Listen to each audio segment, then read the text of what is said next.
দেখেন ডায়াবেটিস হসপিটালের কি অবস্থা। ফেনী ডায়াবেটিস হাসপাতালে আসি, দেখলাম এই পরিস্থিতি। হ্যালো ভিউয়ার্স, আসসালামু আলাইকুম। সবাই কেমন আছেন? আশা করি সবাই ভালো আছেন। আমরা হাসপাতাল থেকে আসার পরে রান্নাবান্নার আয়োজন চলতেছে।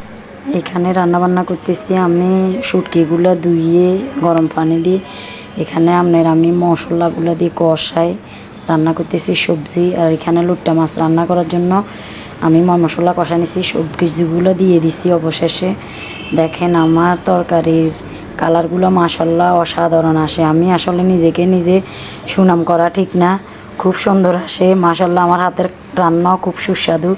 তবে আমার এই সব কিছুতে আমার ছেলে আমাকে হেল্প করে, সব কাজে আমাকে আমার ছেলে হেল্প করে। তবে আমার ছেলের জন্য সবাই দোয়া করবেন। ওনার এখনও 16 বছর হয় না, তারপরও মায়ের পাশে আসছে, অন্য ছেলেদের থেকে ভালো আছে। আমার ছেলে সবসময় বাসায় থাকি আমাকে অনেক সহযোগিতা করে। এখানে লাচ্ছি বানানোর জন্য লাচ্ছি রেডি করতেছে আমার ছেলে। ইফতারিগুলো সবগুলো আমাকে আমার ছেলে মানে রেডি করে দিচ্ছে আর কি, আমাকে সবগুলা আস্তে আস্তে। তো এই আমাদের আজকে ফাইনালি ইফতারের আয়োজন। এগুলা শরবত বিভিন্ন রকমের আইটেম ছিল, তবে বিশেষ করে আমি এতগুলা খাবার রেডি করতে পারতাম না।